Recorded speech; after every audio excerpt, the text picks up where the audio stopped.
The Man Whore Podcast is sponsored by HotMovies.com.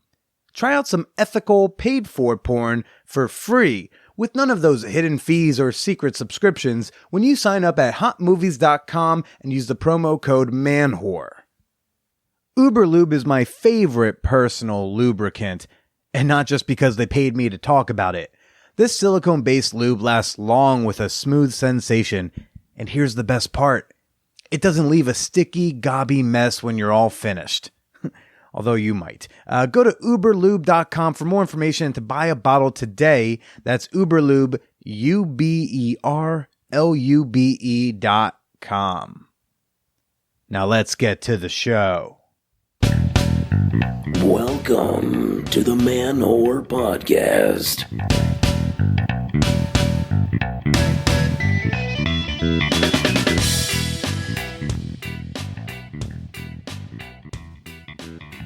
On this Memorial Day weekend, I want to give a shout out to all of our brave military service people, even the ones we unceremoniously tossed out. Hope the reality of how we treat trans people didn't fuck up your barbecue. This is Billy Persida, and you are listening to the Man Whore Podcast. All right. Yes, everybody. How you doing? Really brief acknowledgement. Chicago.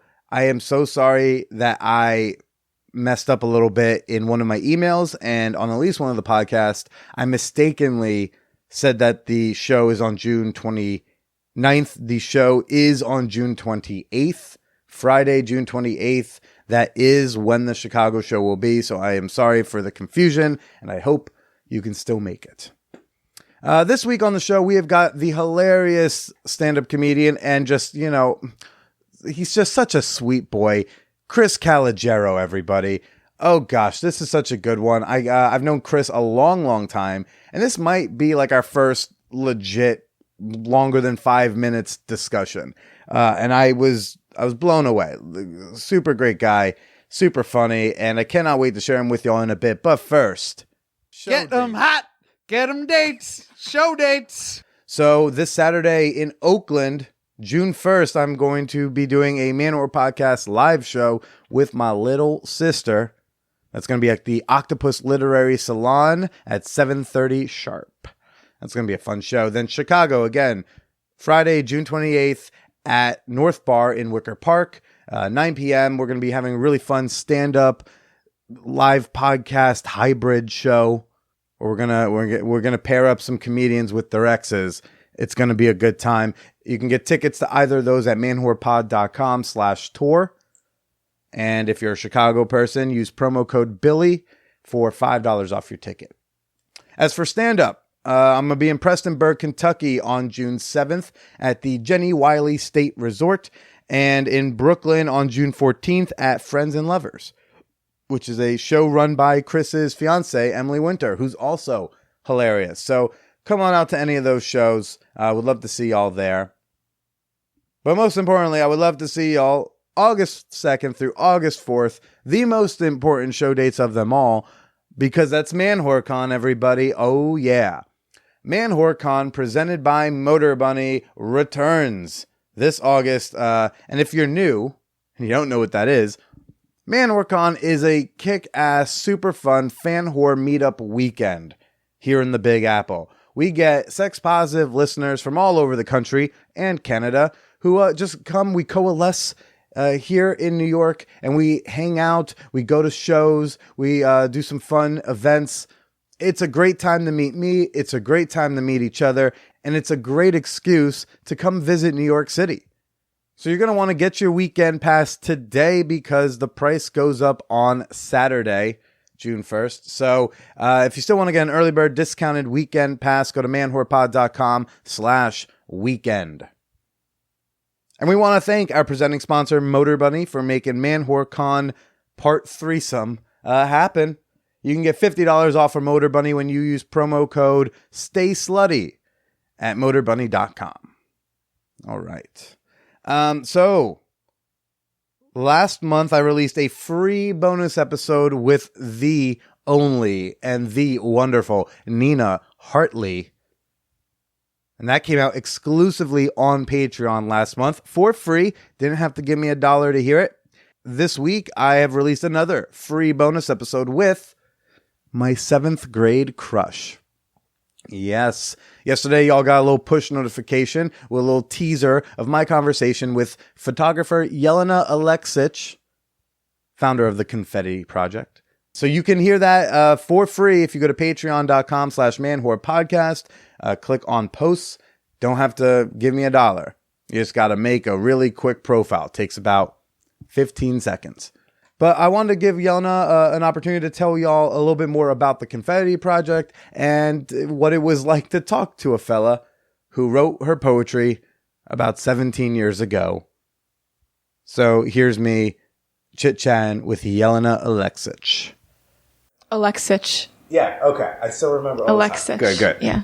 I remember having to remember, I was like, look, you can't have a crush on a girl where you can't pronounce her last name. So like practice, Billy. I distinctly remember making sure I learned your last name. Oh, your effort is so sweet. Seriously. I mean, most people that know me don't even know my last name, so. Oh gosh. Well, it's hard. It's like Alek and then Sich. Like putting the two together is hard. And then that's not even going into your first name where we got to get over this whole J thing. Yeah. I mean, when you know, people are like, how do you spell it? And I'm like, that's going to fuck you up even more. Yeah. I just like to say it's Jelena, like you're yelling, like Jelena. Yeah. And then people get it. Well, I'm chatting right now with Jelena Aleksich, who is my one of your first crushes. Yeah.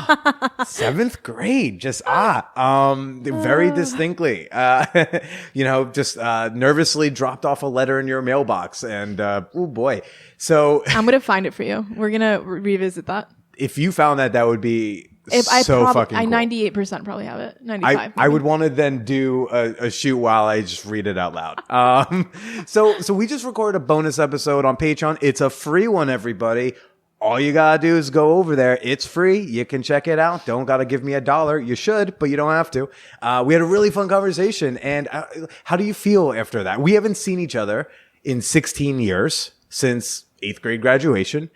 And, this guy hits you up to say, I do some podcasts. Want to do the thing? I liked you when I was 12. How do you feel? I feel awesome. This has been great. This has been amazing. I'm so glad that I welcomed this opportunity to just reconnect. I'm glad you did too. And within a space that you've created, co-create together. What was the reaction when I did reach out? Because again, 16 years, we weren't even Facebook friends until what is it like to even get that message? Yeah, it's cool. It's like a blast from the past, because we live so many different lives, and I'm so far removed from my middle school years and high school years, even college. So no, I mean, I thought it was great. Yeah. I thought it was really awesome. And you were, I don't know, I think there's a kinship when it comes to artists, and people doing things outside of the 9 to 5, so, and then you were super, persistent, which is true to your character, consistent with your character, which was really nice just because you caught me in a really busy time, and I don't really check Facebook a lot.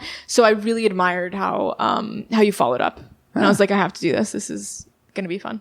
It's so interesting to talk to someone who you knew only in your adolescence, your puberty stage. Before your mind's fully developed. Yeah. Yeah. and even back then, it's not like we were close back then. I just basically admired you from afar in my, whatever corner I was put in. But we talked about a lot. We talked about grade school crushes and all that stuff. We talked about your, I guess, voluntary celibacy in a way. We talked a lot about creativity. Porn. We did talk about the porns. Oh boy. Yeah. Didn't even talk about the erotica stuff. That was my entryway to porn as a kid. I was really into reading erotic stories. Ooh, me too. Yeah. Well, cause for me, it was easier to get away with. Yeah, totally. Because if your parent walks by, they don't realize that that's what you're reading. Yeah. Also, when I went to boarding school, I could print them out and hide them under the mattress, and no one's the wiser type of thing. Wait, when you say erotica, do you mean pictures or do you mean no? I mean story? Stories, literotica.com. Yeah, big fan. I'm surprised that site's still there. So yeah, it's just such a weird, but I love weird. So a weird thing to reconnect someone in that way. And I thought about asking you on the show pretty much ever since I added you on Facebook, whenever the fuck that was, a long time ago, a year or two ago. Yeah. And because you do this beautiful, cool fucking thing called the Confetti Project that I saw at least one person I know do it. I think some others. And I was just like, yeah, we got to chat. And so what is the Confetti Project? Because it seems to be a lot about joy and celebration. It's all this beautiful stuff. And tell us about it. It feels very fitting that we're in the actual studio, the home of the Confetti Project in Brooklyn. But yeah, in a general sense, it's a photography series that profiles amazing humans doused in pounds of confetti, exploring what they celebrate in their lives at that moment, So again, it's like people come in here, the confetti seduces them. They're like, oh, this is going to be fun and Instagrammable and, all of these things for whatever reason, maybe celebrating birthdays or getting through a hard time or whatever. And I always ask everyone at this point, I've been doing this for 4 years. So and for my book, I've done research on this. I've done 280 something one-on-one sessions with people. So that's 2 hours one-on-one. And I've probably photographed over 2,000, 3,000 people at this point, with confetti, dousing them with confetti. And every single time I ask them, what do you celebrate in your life? Really, if you had to take a moment to pause and just check in with yourself and really have this moment of self-honesty and, ask yourself the question of wait, where am I at right now? What's important to me? What do I stand for? Why do I get out of bed in the morning? What inspires me? What motivates me? Even when people know I'm going to ask it, I swear, it's just mind blowing because I tell people, I'm like, we will explore this before you come. Think about it. It still stops people in their tracks. We're so used to the go, next, future, goals kind of mentality. Especially in a place like New York that it's not very common to just stop and pause a little bit, and then play, So mixed with that question and then 3 to 4 pounds of confetti, this transformation happens, where, most people throw it and then they're so magnetized by the hundreds of pieces of paper that are flying that they keep their mouth open and every single person gets confetti in their mouth, at one point or another. But it's really cool for me, having a psychology background to see this transformation happen with each person, So there've been certain, again, when you think of confetti, it's seen as this really, sparkly, fun, joyful kind of thing. And of course it is, it's become this medium for expression. But, there have been people when I ask them, what do you celebrate, that have been my mom just beat cancer, and she was crying. And then someone that's I've been diagnosed with general anxiety disorder. And then we put on some Missy Elliott and she started blacking out dancing in 8 pounds of confetti as a queue of girls are waiting against the wall, cheering her on, just recently I just did a mental health campaign and it's, talking about these stories of people that have been diagnosed with bipolar disorder, had cancer, Marfan syndrome, and, eating disorders that they've kept secret and how that's impacted their mental health, So, and even for me personally, I'm writing the story of cancer and confetti. And so the first year that I started it was in my room in Brooklyn. So again, you see, most of these photos, that was my bed. That was my wooden floor. There was no separation between me and the confetti for 1 year. I probably doused 100 people in confetti that year, while my dad was diagnosed with cancer. So I was either doing that. Is that why you started it or just happened to overlap? I started it 6 months before he was diagnosed. Gotcha. So, now in hindsight, it was this beautiful thing that happened simultaneously because if you're dousing people with confetti and cultivating this daily celebration really means gratitude and having that awareness and that acknowledgement. And so the fact that I was doing that on the sidelines and then going home and helping my dad fight for his life, you would think those things are really opposite, right? Two completely different dimensions, but being in both of them, I was smack in the middle looking at the silver lining of everything of we would all love for our pain and our pleasure to be in separate boxes, we would love for them to be compartmentalized, but they're always going to be intertwined, all the time. And so it's really interesting to see that within the project of how, all we're given are moments in our life, and so, none of us are getting out of this alive, and you don't get to choose what wakes you up. For me, it was watching my dad die, and him ultimately passing. And so, you have to celebrate every single moment. Even if it's filled with discomfort, pain, adversity, whatever, we're only given a certain amount of moments. So that's really my overall mission with this. It's I photographed thousands of people, and I'd love to think when none of us are here anymore that the next generations to come, if the earth is still standing, big if that they'll look at these photos and these stories and be oh wow, this is what it was like to be a human at this point. You could, you could relate to every single story, you know, because we all feel the same things in different ways at different times, you know. So that's really my overall goal for this. Though if this is what people in the future judge humanity on, they'd be like, it'd be a little over exaggeration on the confetti. They'll be like, wow, they were really in the confetti. Like just humanity had confetti all over the place. I don't know. I don't know if confetti will ever get out of style. Like it's been around since like, you know, way back when in different forms, you know, usually at weddings, you know, with flowers or all of that. But yeah, no, I've definitely capitalized on creating a world filled with a lot of confetti for sure. I mean, there's probably 50 pounds behind you, so maybe more. Well, of course I have to ask, what do you celebrate? Yeah, that's a great question. Anytime someone brings this back on me, I'm like, honestly, right now I'm going through a little bit of a hard time. It's happened many times within the artist journey where I'm like questioning what I'm doing, you know, cause it's like, it's weird. It's like I'm impacting lives and people from all over the world are coming to like experience this or whatever. And it's such a blessing. But then, you know, on paper, it's like, oh wow, I only have a few $1,000s to my name or, you know, this. And it's hard. You wear a lot of hats, you know, and it's like, being able to finance this and keep it alive is like a big part of it, you know, but at the expense of not letting it like taint my artistic cap, you know, and integrity.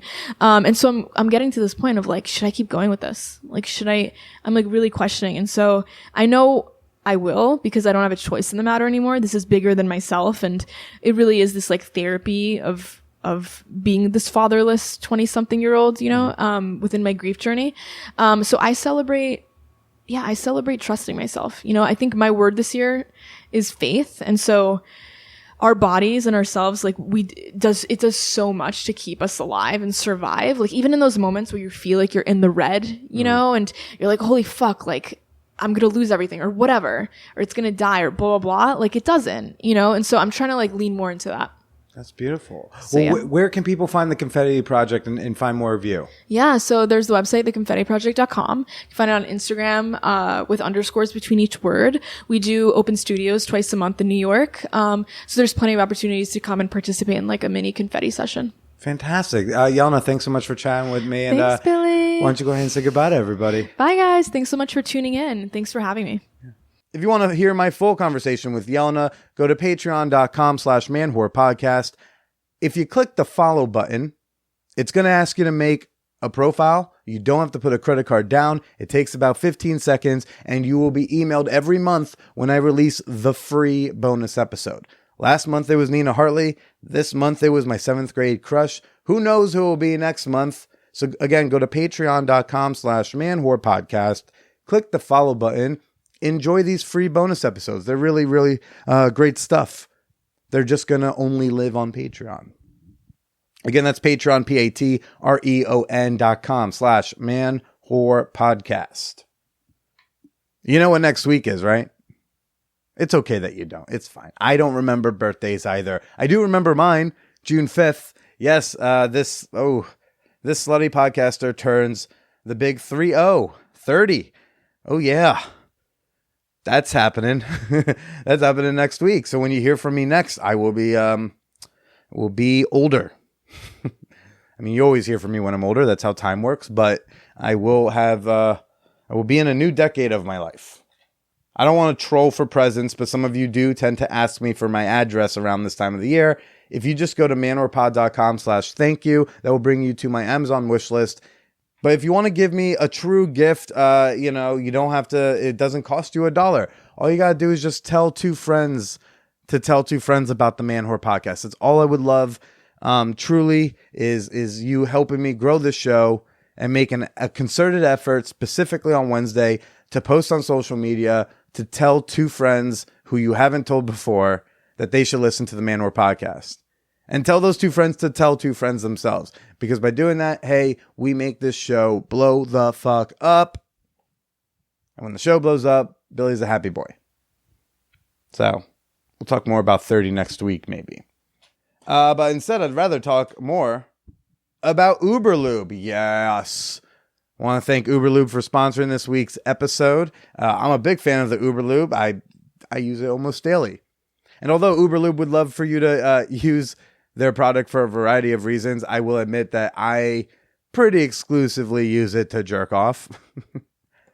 But hey, man, they're all about sex, sport, and style. There's so many uses for their product. whether it's anti-chafing in wetsuits, bringing out the color in old tattoos, or slicking up your cock when you're penetrating a lovely person.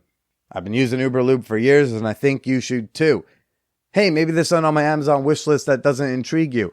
You can always, buy me a bottle of Uber Lube. When you go to uberlube.com, that's uberlube.com.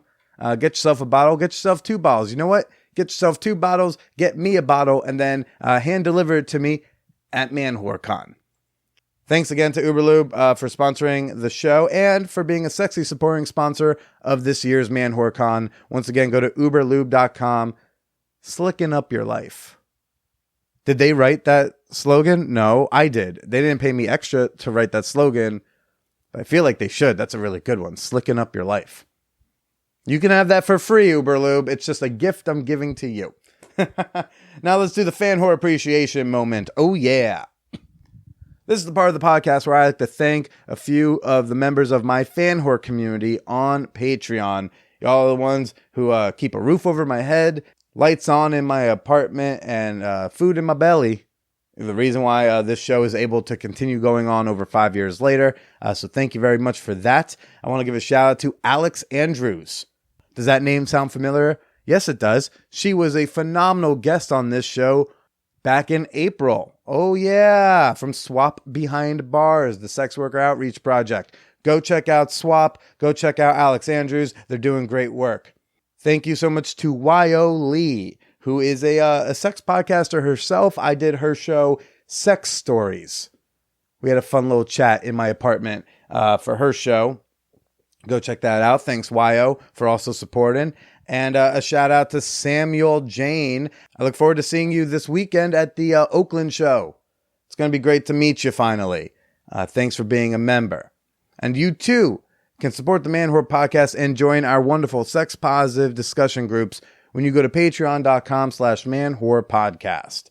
Membership begins at just $2 a month, and you get access to bonus episodes, discussion groups, and oh so much more. Again, become a member today. Go to patreon.com/manwhorepodcast.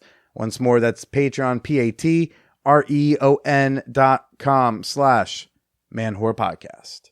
And now for Chris Calogero, our guest this week. Look, see, I am flying through all these points. Okay. Chris Calogero, super funny stand-up comedian, perpetual good guy, fellow Jersey boy. And he and I had a really fun conversation.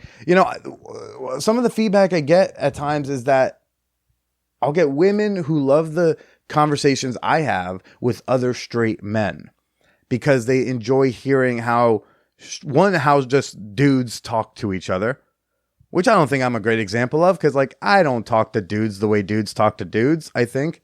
But also to know that there are other dudes out there who aren't pieces of shit that they encounter on Tinder on a daily basis. So it was great talking to Chris. He's super funny. You should be following him on all the social media. I love him on Twitter. Here's my conversation with Chris Calogero. Before we get to Chris, I want to thank HotMovies.com for being a longtime supporter of the Man Whore Podcast. HotMovies.com is a pay-per-minute porn site that makes it both ethical and affordable to pay for your porns, or at least some of your porns, So I'm a big fan of Hot Movies. I'm a big fan of the concept, and they have so much variety on this site. They got a whole bunch of new releases right now, like Come For Me Daddy Volume 8, Pure Sexual Attraction 10, and Is It Wrong She's My Stepmom Volume 3. Although by Volume 3, I would like to think that you've figured out whether or not it's wrong. I'm not going to make that judgment for you. I would like to think that by the end of 3 volumes, you've got an idea. You can get a 40-minute free trial today when you go to hotmovies.com and use promo code MANWHORE. Just sign up for the 20-minute free trial. Use the promo code. You'll get an extra 20 minutes. Boom. 40-minute free trial. Yes, they do ask for a credit card, but another thing I love about Hot Movies is that there are no hidden fees. There are no secret subscriptions. You don't have to put a date in your calendar like 10 days from now to remind you to cancel your subscription. There is none. If you don't pick a subscription, there is no charge. But if you do pick a subscription or buy some minutes, you will get 20 bonus minutes on top of any package. So again, go to hotmovies.com, use promo code manwhore, hashtag pay for some of your porn. And now let's get to me and Chris Calogero. That's what mine is. And with grief, I'm just like, you don't have to punch up your sad stories. Do you do a podcast about grief? I do one about grief, mourning, loss, and death. Okay. And I'm like, people are like, sexy topics. Yeah, I know exactly. People get like that same way. They're like, and I'm like, it's okay. It's under like mental health and like, don't worry about it.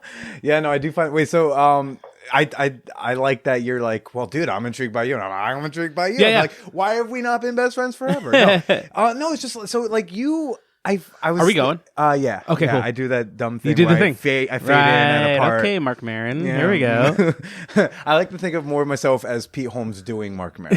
That's nice. Personally, That's a podcast Inception. I like it. Cool. Well, I think of you as like, so you're not the type of guy who's like posting all the time with the social justicey type of messages until like something comes up that's relevant for you. I find you to be like the woke bro for the guy in Ohio. Oh, interesting. Like we could take you to Toledo and you could translate for us. Like I like that. And, like a medium or a mediator in between like New York people in Ohio in the Midwest or something. yeah, they'd be like, he looks and sounds like us, so I don't know, maybe this thing isn't dumb. I'll listen. Right. But if I showed up, they'd be like, oh, these fucking East Coast liberals trying to tell me how to think about the queers. Get out of here. Yeah.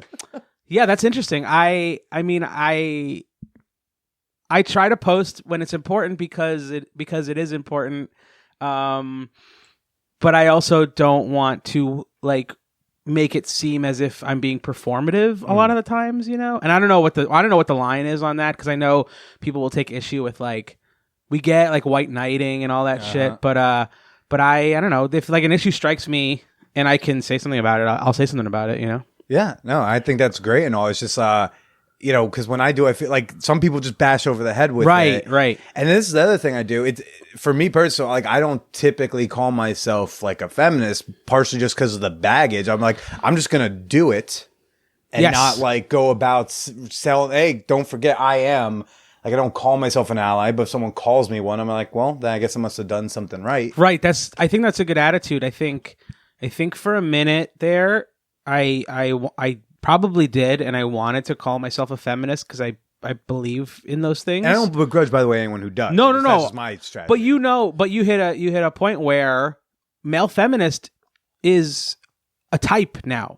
Like that's he's in sketch shows. Like he's in comedy. Like he's in memes. Right. That is the thing. It's a very specific kind of thing, and so then I was like, okay, we got to be careful. Like I don't want to do that. I don't want to like co-opt a word that's not my word or anything like that. So yeah, you just do the things. It's like holding the door, and if somebody doesn't say thank you, you don't go post a rant about it. You just go, I held the door. Maybe they don't. Just yeah, but Oops, that's the thing. Is like, but like you just do it because the act of doing it is the reward in and of itself. Right? It's just like the right thing to do. Right. Yeah.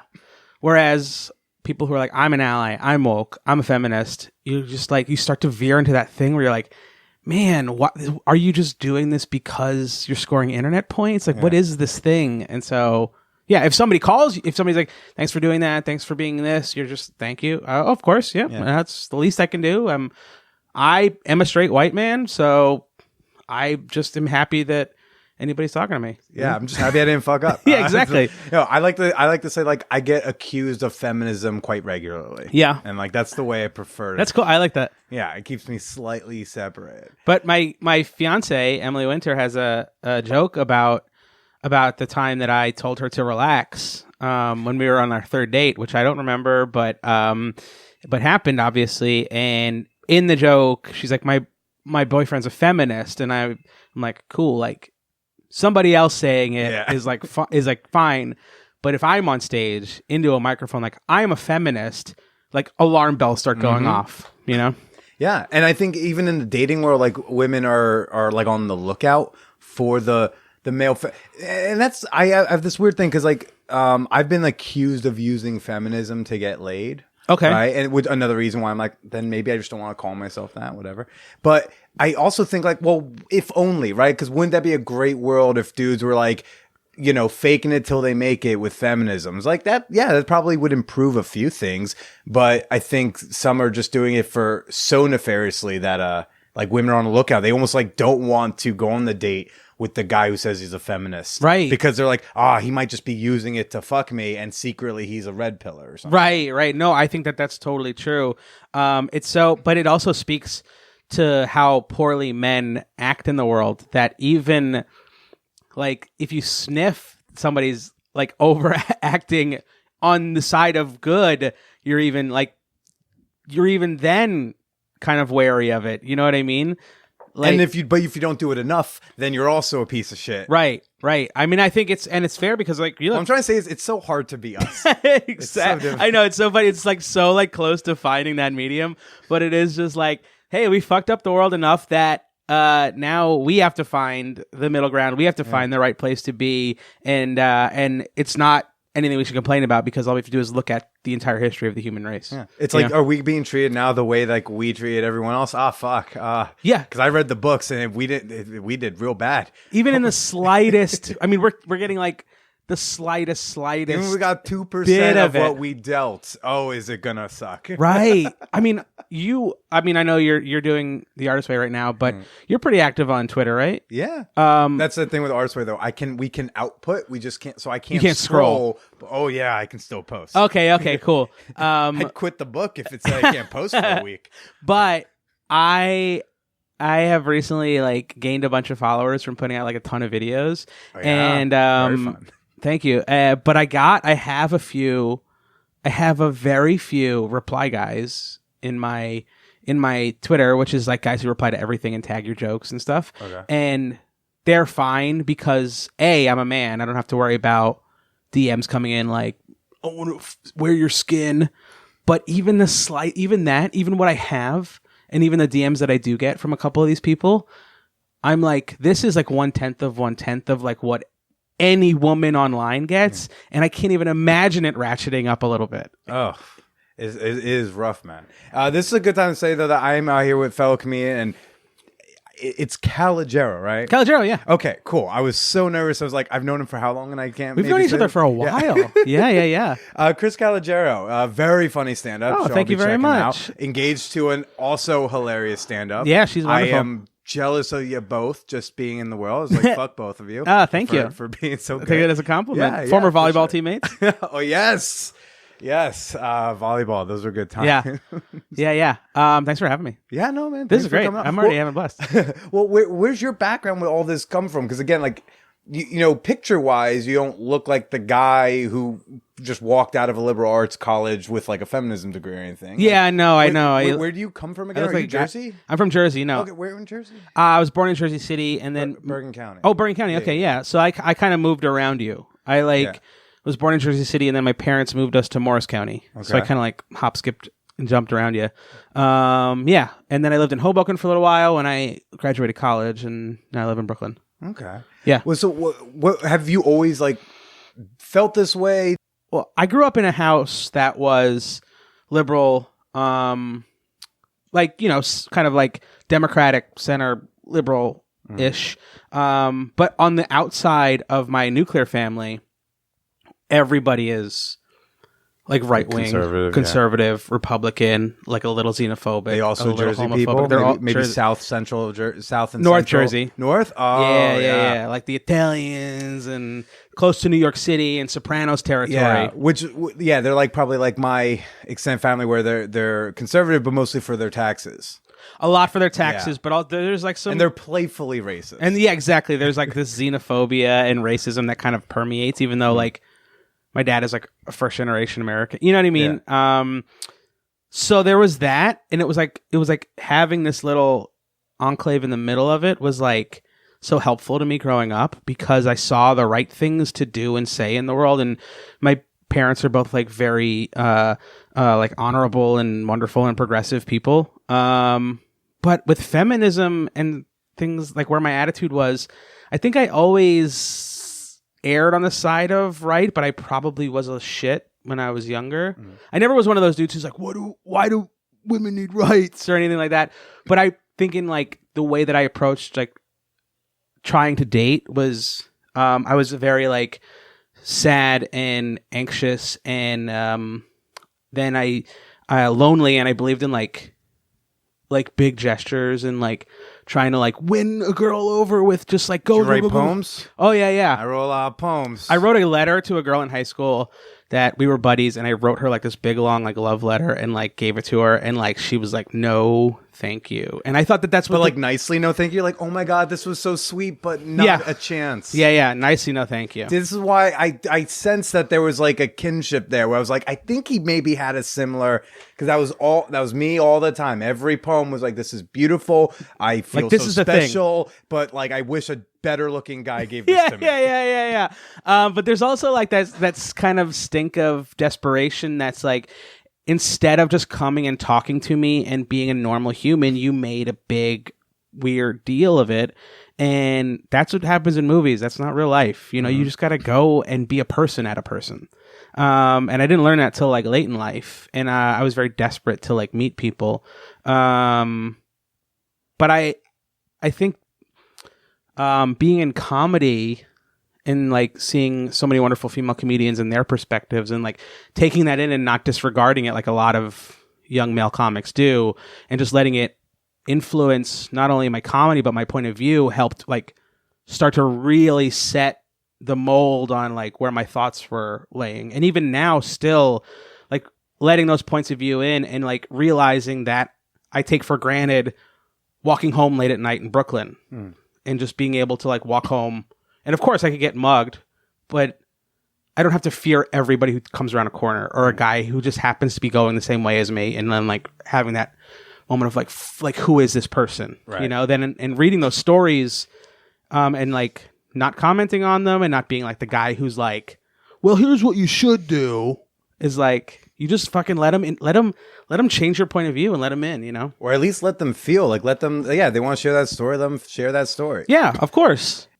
The other side, when you're talking about your own personal experience, is somebody who's like, well, I know X person and this thing's never happened to them, and you're like, well, that doesn't matter. Like, that's also it may have, and right. They just didn't feel safe to tell you because you're the guy who always is right. pushing back. Yeah, why would they confide in you? You're a contrarian by nature, and nobody cares. Yeah, like statistically, people have been sexually assaulted, but if you're like, what? No one's ever told me they've been raped. There might be a reason. Yeah, exactly. Why they don't tell you. It's also like, it's not their prerogative to tell everybody that they ever fucking meet. Yeah. But it's like the dad who finds out that the guy he's been going to get his haircut at is gay, and he just like had no idea. He's like, I don't know any gay people, and you're like, you know Jerry, and then you also know like Phil, like you didn't know these guys are gay because they're just people, and that should like give you comfort in your homophobic way, you know? Yeah, and yes, it's okay if you enjoy when he runs his hands through your hair during the haircut. It's great. It's fine. You're a human being. It's okay. You love contact. Yeah, you love to feel. So you were a big grand gestures guy, like in like high school when it came to women. And where was your turn? Like, did you date in high school? Were you like, were women an option? Because I didn't really. I was really, really, really self-conscious and really, really like self-loathsome in high school. I had no self-esteem, and I moved around a couple times. Stop stealing from my diary. I moved around in fifth grade. I moved and met all these new friends, and then my parents forced me to go to a different high school where I had to make new friends again, and I really just like kind of shut down. And then I went back to my old friends at high school, and I kind of started opening up, and then those years just kind of fly by, and I had like a lot of weight issues, and it just made me like just like close up and not be able to like bigger than you were now. Yeah. And also like I had tons of acne. I took Accutane for my acne, and I just was like, ugh, like walking around was just like excruciating, you know? Yeah.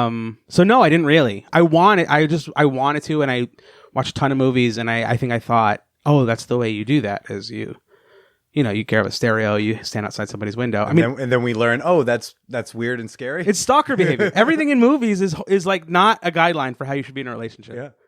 And no one ever tells us that. I know. It's like so dangerous. All those movies should be rated R. You should never let a kid see those movies. Yeah, man. So then what was your turning point? Because I interpret you, yeah, like just for the time I've known you, is not only just very funny, but like confident. And then like you dated Emily. It was Yeah. like, oh wow, he's dating Emily. Look at this guy. What moves has he got? It's like, she's the best. How do you like how did you go from this no self-esteem to who you are today? I mean, I suffered through it. Because even in college, I was just drinking. College was just party, without dealing with the issues at the core. And then I got huge. Like in college, I probably weighed like 70 to 80 pounds more than I weigh right now. So like huge and in denial about it. And in that way, your friends let you be in denial about being overweight, where they'll all kind of be like, nah, you're fine. You're not as big as that guy. They do that comparison thing, which happens and sucks. And I did that. And then I had no direction when I left college.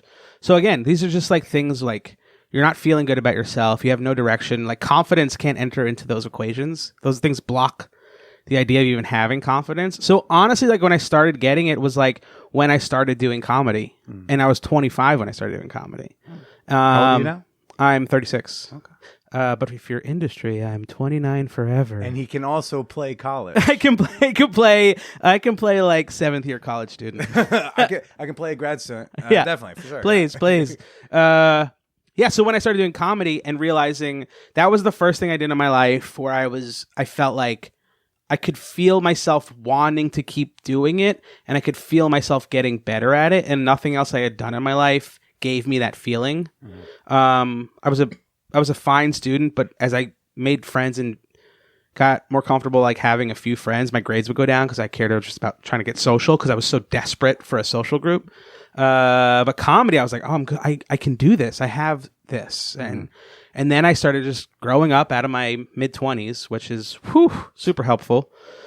And then I started having a sunnier outlook on life and looking for positive things in the world and comedy in my life and being optimistic and not denying the world has its perils and downs, and watching the news can be heartbreaking and shitty constantly, but also being very careful to not be that bitter comedian sitting at the bar going, why not me?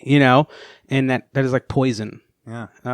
Yeah. There's also guys who do that with women, not in comedy, but they're the guy just being like, well, why can't I get the girl? It's like, because you're doing this. Because you're that. I mean, it's so like people can smell that stink on you.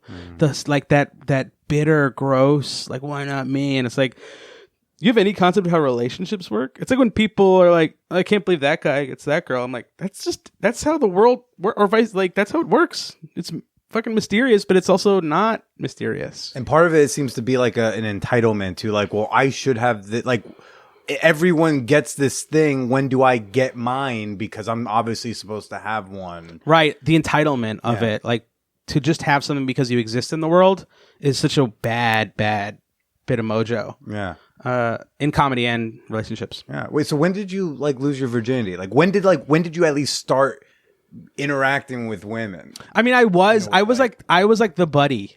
Yeah. Yeah. I was like the friend, and I was a confidant, and like that thing where, you're the friend and then you watch a woman like hook up with somebody else, and hook up with someone worse. We're like, you're hooking up with a total piece of shit, and I'm such a good guy. I know, and that's a fine line. I could have like fallen on the other side of that toxic kind of thing. I didn't lose my virginity till I was out of college, till I was 22, and I could have very easily. Those years are so horny and desperate, and I could see myself now in hindsight falling on the line of the guy who's like, I can't believe she dates assholes. All she does is date assholes, and I'm here. I'm the nice guy. I'm the nice guy. Why do you wear so much makeup? I'm the, like those. I could see that happening, but I feel very lucky that I didn't fall down that path. It was right there. Yeah. So many of us are on that. I certainly have been on that path. We run those guys every day. Yeah. And they get onto the wrong subreddit and they're lost. But they're lost. But then they find those other lost people, right? And they're all like in each other's ear, like, well, we're lost. But they get to Red Pill and then like they are lost to us. To us, like right? We lost them when we could have. they were either way, and then we could have pulled them over, and we didn't. No, we negated their experience, or we just tried to call them bad dudes, or be like, "Well, you're a straight guy, so you're a piece of shit, probably." It's like that's how we make enemies, and we're trying to. No, I think that there is this thing happening with straight guys that is heartbreaking watching them grow up and watch their entitlement overwhelm their personality, and then they get lost at sea, and they're, I'm not saying that like it's easy to try and talk to them or persuade them otherwise, but once somebody finds them and starts going, yeah, you do deserve more. I felt the same way, and now here are all these ideas, and then being part of a community is like what? That's like one of the innate instincts of the human experience, right? That's what we some want. Of these subs are so attractive. That's what I mean. They're people, I mean, it sounds like not like a real comparison, but I mean that's how terrorists join groups. It's like disaffected youth, and if somebody offers them hope and a mission and an ideal and tells them that they have a place with them, I mean that's all they want. Yeah, we accept you for who you are. Yeah, of course. It's all that stuff. Even if it's disingenuous, like you want to hear it. Yeah, of course you do. Yeah. I was also like the buddy type, like pretty much grade school on until I got like you had to like college. a lot of female friends. Oh, I had exclusively because I got bullied by basically everyone. Like in grade school, I went to a K through 8 school where like we had the same 100 kids in every grade, give or take a few, and I don't exaggerate. Like literally everyone took a chance to shit on me in those 9 years, and the ones who did it the least often were the girls. Right. And then in high school, and I didn't really even have them as friends, but then when I got to high school, I just kind of gravitated to the chicks because it was like, oh, y'all are nicer. Yeah, for sure. So I had a lot of these friends, and then I was also, again, the crushes and the poems and all that. Did you have any like best friend go hang out, watch TV? A little bit. I went to boarding school in high school, so I had some of that. Where it's like, yeah, no, we go hang out, the whatever. Especially junior and senior year, because I think the first couple of years I was like this young kid who got bullied a lot, even at the high school, and so they'd be like, oh, well, some seniors and junior chicks were like almost watching over me. Oh, they were kind of playing big sister. Sweet. Yeah, yeah. And then junior, senior year, I started having like actual friendships. Yeah. But again, primarily with women, and even in college. At college, I was able to interact with girls. And I found confidence and self-love and such, but I still primarily hung out with women. I still today, if you're not a comic, and you're my friend, you're probably a woman. Yeah, I had two like solid guy friends throughout high school, which so I wasn't like bullied. I was like a floater. You know, I could like kind of exist in like a lot of different groups, but not be invited to their parties. Okay. But I had two buddies who like it was just like we watched horror movies, we ate Doritos together. Like that was like I had them. I was kind of an anchor, Yeah. But I have like a lot of female friends. I think when Emily started dating, like I think it was kind of an interesting thing. She mentioned to me like I run a show with Courtney McGinnis, and it was like that's one of my best friends. But Emily like right away was like, that's not a threat. That's his buddy. And I felt good projecting that into the world, where it's not like I have a friend I run a show with who's like one of my closest friends, and nobody thinks that I'm like pining away for her. Sure. Yeah.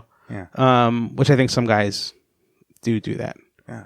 Well, in your 20s, like, how did you start getting like as you got the confidence with doing stand up? Yeah. Do you find yourself interacting with women more? Like you lost a bunch of weight? Like, yeah. Where's the point where you're like, or I don't know, maybe you never were the type to just go hit on chicks, but like when were women like a reality in your life? Probably like through like moving out of my parents' place and then moving to Hoboken. When I was like 25, then it was like, okay, I'm alone here. Like then I went on going on dates and talking to women, and then I started a relationship with a girl I worked with at a coffee shop, and then that exploded, and it was not a good relationship. Why did it explode? She was young, and she also had a boyfriend, so not the best. The best. That old chestnut, right? That'll blow things. So, but the thing in me was still sort of, so that other side of me was still kind of hanging around, where I was like, I'm going to win her. I'm going to be the guy. I'm going to do the things. I'm gonna save her from the shitty boyfriend I've decided he is. Yeah. But what I found out is generally what happens, and I've seen this happen in a few instances when people are in these kind of triangles, is that the person at the center of it, when they figure out this is all bad and toxic and no good, they wipe away everything, and then they start afresh with somebody new, you know?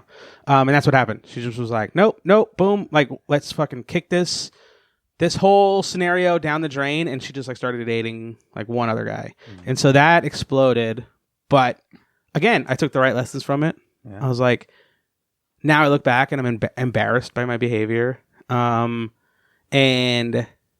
I see it happening with other guys in the way they approach relationships sometimes, where they think they can just hold a relationship together if they just try hard, if they just do the thing. She's going to see, I'm going to fight. Like when you watch The Bachelor, you can see like those guys act that way. Like they want Jared Fried. I don't watch The Bachelor, man. But the guys act that way if they think, if they show that they're fighting for somebody, this unknowable fighting for somebody, that they'll see it and they'll respect it and everything will fall into place. But that's not a reality. Fighting for somebody is not, I don't think it's like fighting for somebody so much as it's you put work into a relationship is really what it is, which is that you're all going to have the things that you need to work out. And it's not that you're fighting for somebody and like running to their door in the middle of the night in the rain or something.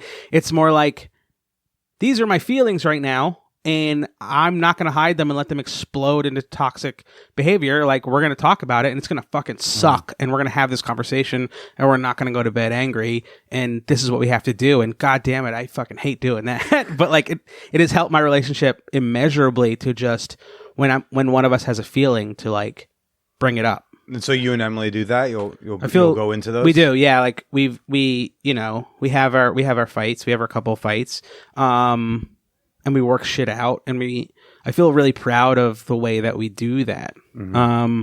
And I hate fighting. I hate it so much. But I definitely try to do that thing where I don't want anything to linger. And then we're having dinner one night, and one of us flips a plate over because we were like, we're like storing, you're storing up that thing.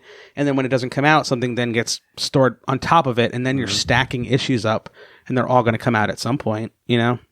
What's y'all's like, I mean, do y'all have like a spoken of method for handling these fights, or is it kind of just an unspoken way that you guys tend to? Like, is there a methodology and a way of how, when something arises, you kind of deal with it? I don't know if there's a methodology so much as it's like a philosophy. It's like we're gonna do it. We're gonna have the thing. We're gonna have the talk. And if one of us has something on our mind that's been eating at us, or is like annoyed at this one thing or whatever, you better bring it up. Cause like we're also, I feel like we have like that, I can't hide. We have no poker faces. Yeah. So it's like, okay, what is it? Like, what's the thing? So it's more like hash it out until it's done. Like, just stay in it until it's finished and figured out before you move on from it. Is there an example you feel comfortable sharing of a fight you maybe had recently, or maybe even this year, that where you had to do that and it came out the other end? Gosh, I don't know. I don't know that I can think of a specific example of one. I get it. Y'all are perfect and barely No. I'm kidding. No, not at all. But it's like, I think we kind of, once we're through them, we really bury them. Mm-hmm. We're like, we put them to rest. Cause like, I feel like if I was carrying around something like specific, then maybe I'm still annoyed about it, and I don't want that to be the case. But it's like typical couple stuff, like, oh, hey, like you said this thing to this person, and that like kind of irritated me because I thought we had worked this idea out, or you scheduled some time to do this, and we actually have this scheduled, and you can't do both. So like, let's figure out why you did that, or like you need to cancel, and I don't want to be this person who's annoying, but let's figure it out. Sure, basically. Sure. Yeah. And you've been together how long? We've been together 4.5 years. Awesome. Yeah. And the comedian relationship is a type of relationship. It Sure. seems, or just being with performers. Yeah. Some swear against it. I think my friend Max Fox had a joke once where he was just like, "Yeah, I'm done dating chicks with headshots." I was like, "That's perfect." Yeah, that's really funny. And so y'all don't have the relationship, the type of situation where like you're dealing with conflicting schedules in terms of like night versus day, but Yeah. y'all both comics and both, are very well booked. Yeah. And so, how does comedy get in the way at times? Comedy only gets in the way when we're both like insanely busy and we just can't get a moment to see each other. And I think that maybe causes friction because You live together though, right? we live together. Yeah. So I mean, even still, like sometimes there's some weeks where like I'm in, she's out, she's out, I'm in, she's in, I'm out, whatever. And so the only friction I think that it causes is like we just want to hang out with each other, and we try to schedule like date nights when we can, in the middle of those runs of when we know we're just going to be like almost roommates instead of like engaged. Yeah. But that's the biggest issue to me. We really we filled each other out in these ways where, I'm very into like making sure that comedy doesn't overwhelm your ability to take care of yourself. Because I feel like comedians have a tendency to let themselves fall apart emotionally, psychologically, and physically. Who, me? What? No. If they just, and they'll be like, "No, it's in the service of comedy," and you're like, I have to be fucked up. yeah, and I'm like, this is so dangerous. So I'm very good about being like, we're scheduling, we're going to the movies, we're not thinking about comedy, we're gonna have burgers. That's what we're doing. And Emily helped me in a way of like, what do you want to do? How do you want to do it? Write down a list, make a plan, go for it. Because she's amazing at that. Yeah. She's a go-getter. And I had like motivation issues stemming back to just being a person who hated myself. Like professional motivation. Yeah, just like get it up and get going. Like here's these festivals. Like you should be submitting. Submit. Go put them in.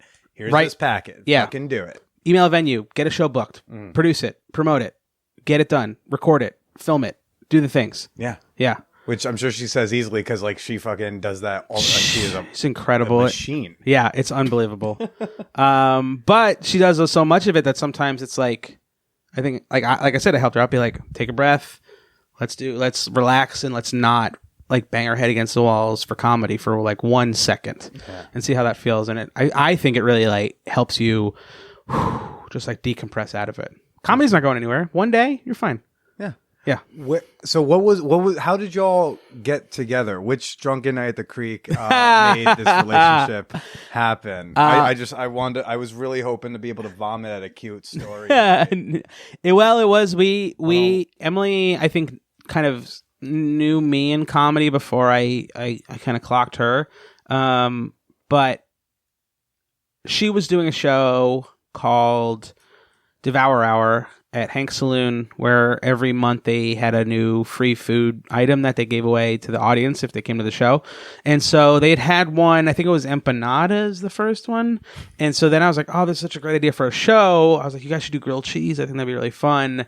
And then we started talking on Facebook, back and forth. And then one Saturday morning, I woke up to like a message from Emily that was like sent at like 3 a.m. that was like, hey, do you want to come see my friend's punk show tomorrow? It's going to be really fun. And I was like, I think I'm just going to ask out on a date. Did you ask, is this a date or? No, I asked my roommate and she was like, yeah, dum-dum. So I had another thing that night. But I met her after at like 2 a.m. at a bar. And it was so funny because like I walked in and I was like, hey, and like she had a friends in town and friends who were seeing that band. So there's like a bunch of people that she knew when I walked in, and like you could tell that they were like, oh, this is the guy. They were like, and I was like, I felt like on display, I was like, what the hell? So we had like a couple drinks and bullshitted there. And then we set up like a real for true date. We went out to this place called Burnside in Bushwick where they have cheese curds. Which Emily went to Wisconsin. She loves fried cheese curds. Mm-hmm. And that was our first date. And that was it. Yeah. Yeah. Very nice. Yeah. It was great. It was very cool. And like we had this thing where we had a bunch of stuff scheduled. She had friends. I had all these After the first date, the first date, and we did like a really good thing of like just staying in touch with each other and making sure like, hey, I still want to do this. I still and that was really helpful because if you feel abandoned, you're kind of like, well, fuck it, on to the next one. Mm-hmm. But we did that thing and we made sure to stay in touch. Hey, I really want to go on this another date with you. So then we saw the Babadook together, and that was the second date. Oh, well, I'm surprised that didn't end. What a bad movie. No, I mean that's a great point. I think it's more typically talked about in terms of online dating from the match to the first meet. Yes, there were studies done that say like the longer you wait from matching to meeting up, the less likely it is that you actually meet up. That was me on those apps. Oh, really? Yeah, I was. Did you do the apps bunch? I did the apps. Yeah, I did. It's so funny now. I'm like, I have friends who are still on the apps, and I'm like, let me take a look at that. What's been going on? Because it's so funny. Like once you get in the relationship, like I'm out of them, and I don't know what the innovations are anymore. And it's like so interesting. There's this whole thing happening, and I just don't know anything about it. I mean, I was off Tinder for a year. I just re-downloaded it on Monday. Yeah. And like even I'm kind of like, how do I have a chat group with some fans of the show. I'm like, I forgot how to do this. What do I say? Yeah. I'm like, how does this work? No, I don't envy you at all. But like I also tie the whole want to stay in contact thing between the first and second date, that there's like, oh shit, just life happens. We've got events and stuff. Like so many times those things just poof away. Yes. And it's not because no one was into it. It was just like, oh, we didn't chat much in between. Yeah. Because some people aren't texters. And so if you're not texters and you're not going to chat every day, if you're gone, I'm going to be gone 10 days. I met someone Saturday night at a party, and it was very clear mutually. We were like, oh, we definitely need to see each other after this. Yeah. And I'm nervous. Like if we don't go out this weekend, I leave on Wednesday for Oakland, and I'll be gone 5 days. And as soon as I get home, I got to go drive to do a gig in Kentucky. And it's like, that's another probably 4 days. So it's like, I really want to get at least that first meeting. Because I know if we have to wait 2-3 weeks, she might forget how fun I was or something. Sure. You know? But there's also like this is another person who exists in the world, and they're gonna keep Tindering and meeting, and so like you're also like not just waiting on somebody, like you're kind of also being inundated with other options. So if you don't hear from somebody, it's like out of sight, out of mind, man. Like you just move on. But I was like very much like a prolonged like, oh, let's keep texting in the app, like in app, you know? Mm-hmm. Oh, not even switching to the number? Yeah, and it was just like now looking back, I'm like, what a fucking moron! Like you wasted so much battery keeping your yeah, I location know services you on. waste so much time and effort in coming up with like charming things to say of a person you don't really know that well. But from what I know now and from what I hear, it's just like, boom, boom, boom, get that first date.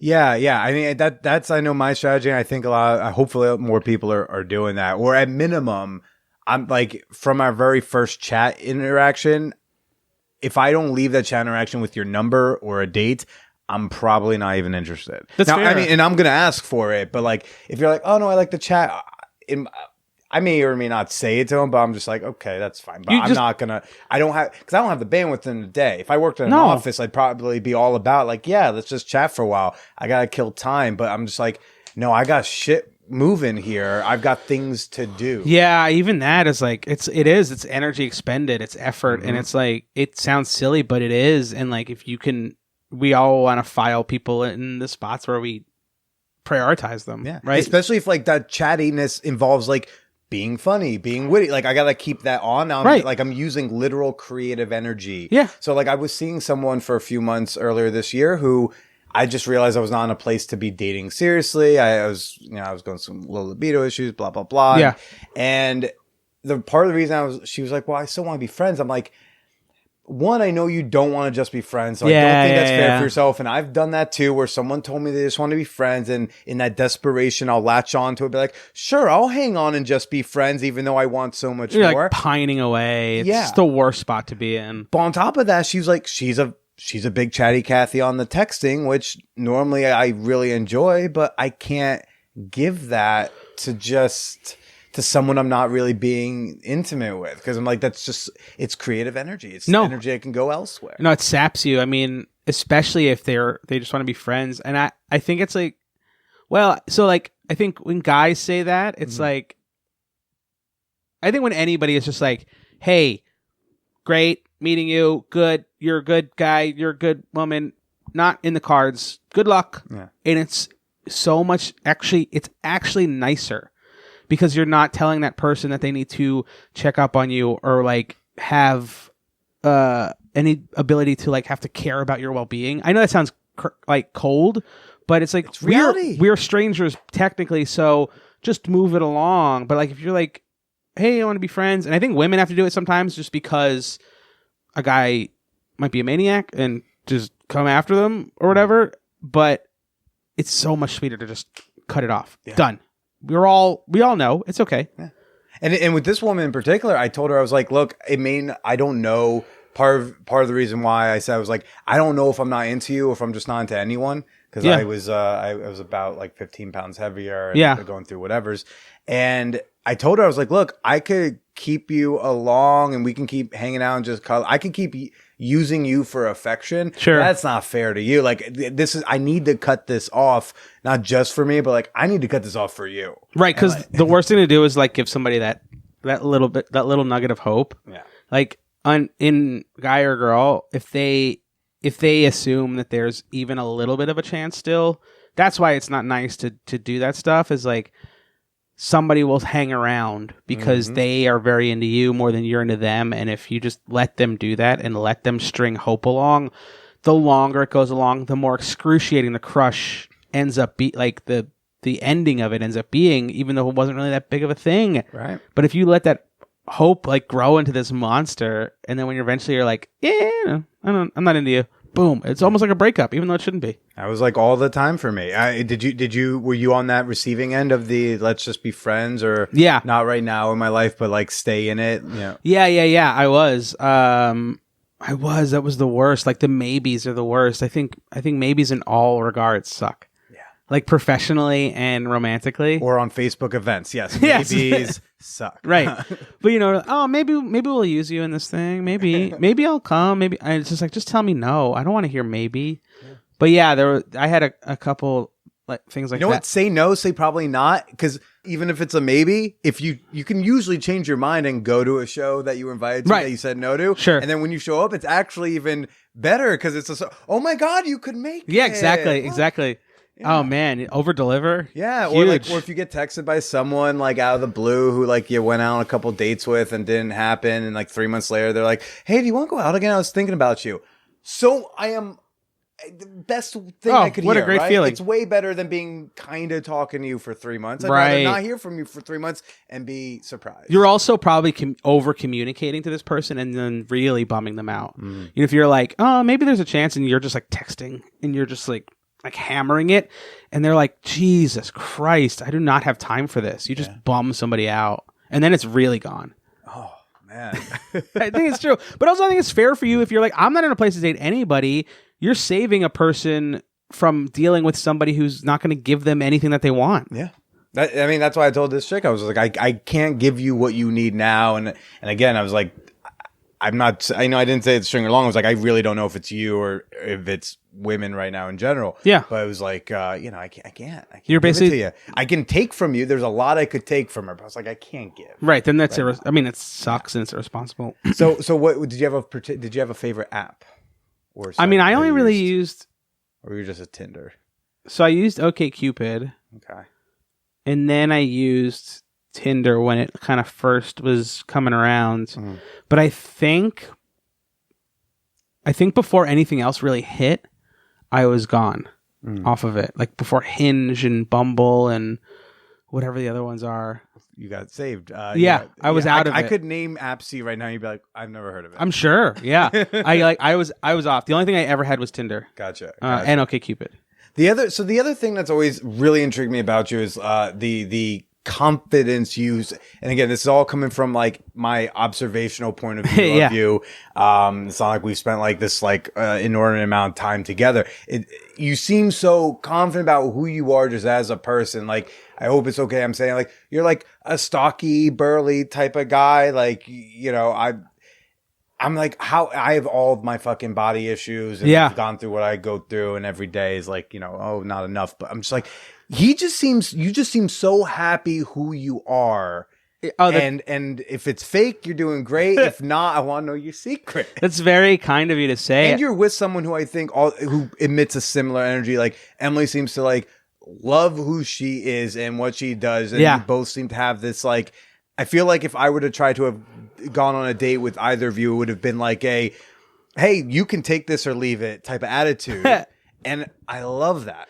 It's very nice of you. I mean, I have a ton of body issues. But I think growing up, like getting into my 30s, just literally getting into my 30s helped a lot. Yeah, how so? Because I got 30 in 2 weeks. Oh, good, cool, congrats! It's great. No, it's awesome. I know it's scary. It scared the shit out of me when it was coming up. Yeah. But the cool thing is you start to just prioritize what you care about, and like you stop caring so much about what everybody thinks and other things.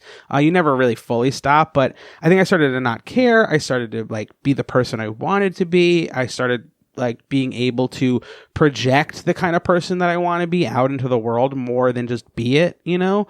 And I'm happy doing comedy. I try to keep this perspective in the world of like I could be, you know, I could be somebody on the street who doesn't have a support system in place, and as many problems as I have now, that would be like it's something that I do not have to worry about. But I also I lost a bunch of weight this year, and that has helped a lot. I don't know, man. It's so funny because like you say that, and then like I go home and be like, I'm a failure, and I'll be like, Emily, I'll be like, do you think I'm a big fat idiot? And she's like, shut up. And I'm like, I still have those things, you know? Yeah. But I think more than I ever had in my life, I just feel like good. Yeah. And like I said, I try to project that out into the world. I literally like try to keep my shoulders straight and not slump if I can help it, and do the things that make people assume that I have my shit together. So when you were on the apps and dating or whatever, by the way, were you ever like a hookup guy, or were you like really more of a dater?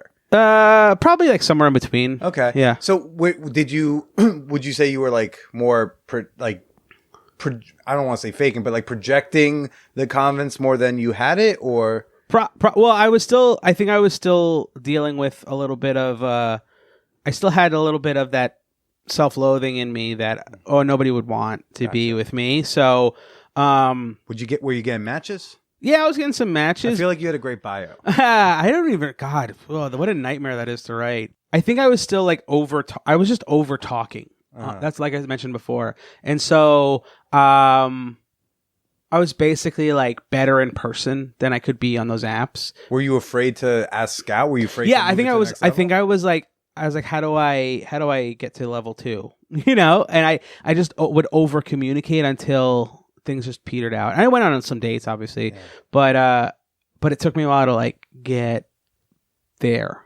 And I realize that now. These are things that I'm assessing in hindsight. I know like what all the issues were, and I think I was just nervous of being rejected. Gotcha. And I hate because it's the worst feeling. Well, I mean, speaking of rejection, did you propose to Emily? Or? Yeah, okay. I did. So I mean, that's the opportunity for the biggest, scariest of rejections. Right, but not really. Tell me. I mean, it was so interesting because Emily and I had talked about the marriage thing, and we actually had a couple of fights about when we're getting married. But her instigating? Well, like a little bit of like not instigating so much as like having a conversation that would be like, you ever just go like, Emily, when are you putting a ring on this? No, I would never, but I would be like, yes, I'm going to do it. And then I think it was just a feeling of like, wait, so y'all had basically agreed to get married, but she was just waiting for you to come up with an interesting proposal? Not really. It was more just like, oh yeah, I'll do it. Not interesting, but like, and I don't want to be like, I'll do it. But I was like, I have the thing. I know what I'm doing. Just like, trust me, you know? Okay.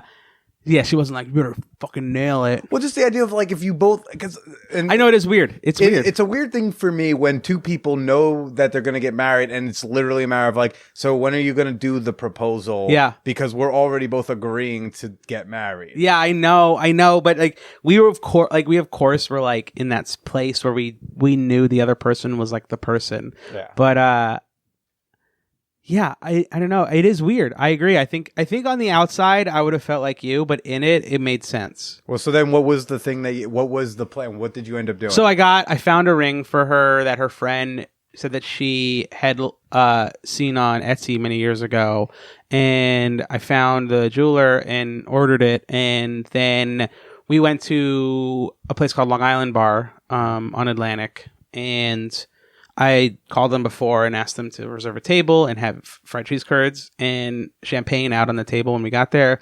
And I had the ring, and we got there, and I popped down on one knee, or as soon as we got to the table, and some guys. So it was so funny. There was like some frat guys, like kind of like at the bar, and they saw me go down on one knee, and they were like, "Oh shit!" They were like, "World star!" yeah, seriously. And then it's kind of like a blank. Yeah. Like everything, emotions were just like flying high.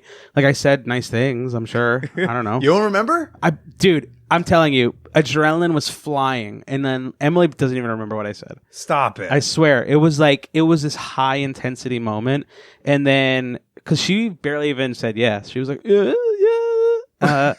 And then we just like stuffed food and champagne in her face. Oh, yeah, that's great. Yeah, man. it was crazy. How's the planning going? Great, we're getting married in like 44 days. Oh shit! It's like soon. Yeah, in July. Yeah, where at? In the Catskills. Catskills? Any particular reason? We found a venue that we fell in love with, and they were like, "We have July open because somebody's marriage probably Thank God engagement blew apart. Thank God another relationship ended. Yeah. And we were like, "We'll take it." So then we were like, "Oh shoot, we have to plan a wedding in 7 months." Oh wow. Yeah. Okay. So we did that. Well, dude, man, I'm happy for you, man. Thank you like very you two much. are a couple that I put up on a pedestal. Oh, that's very nice. You two are both great, hilarious. Do you have like maybe 10, 20 minutes to do a little bonus episode for the Patreon? Sure, let's do it. All right, cool, man. Well, for now, where can people find you? People can find me at chriscalogero.com and on all the social stuff at Real Chris Cal. Awesome. Well, why don't you say goodbye to everybody, man? Bye, everybody.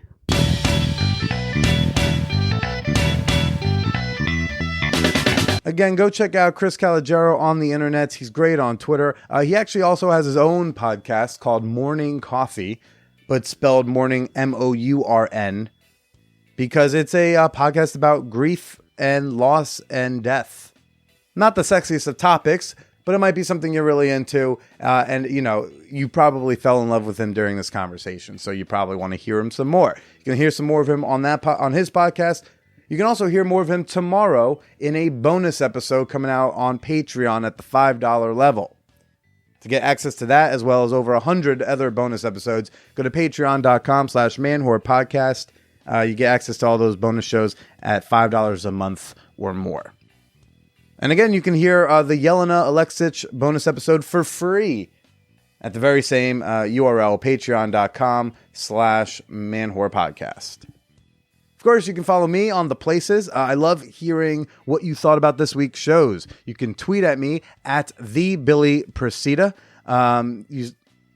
Or you can make a comment on the Man Whore Podcast Facebook fan page. And if you want to say something longer, if you got a comment, a question, a titty picture, you can send that over to manwhorepod@gmail.com. I know I've been saying this a little bit, but like, I'm back on Instagram. Reward me for coming back to Instagram and go follow at BillyIsPresida. You could do it right now from your phone. You can just hit the home button while I'm still talking to you now in your ears, and you can open that Instagram app and you can hit the little magnifying glass, and then you tappity tap the Billy Is Presida, and you hit the follow button, and then you come back to your podcast app and look, I'm still talking. You could have done it by now at Billy Is Presida. I'm going heavy on the stories. And I really want to meet y'all here in New York City in August at ManwhoreCon, presented by Motor Bunny. Go to manwhorepod.com/weekend to get your weekend passes today. Next week, we have got, right now, he's probably like the hottest cam boy, not just like in his looks, but in his ratings. Ratings isn't the right word. Look, he's a sought after cam boy, Johnny Stone. This kid, I am so impressed by him. Look, I'll suck him off using my words next week, because I was so impressed talking to that guy at AVN. We'll talk more about Johnny Stone next week when I try to deal with being 30, but until then, everybody, stay slutty.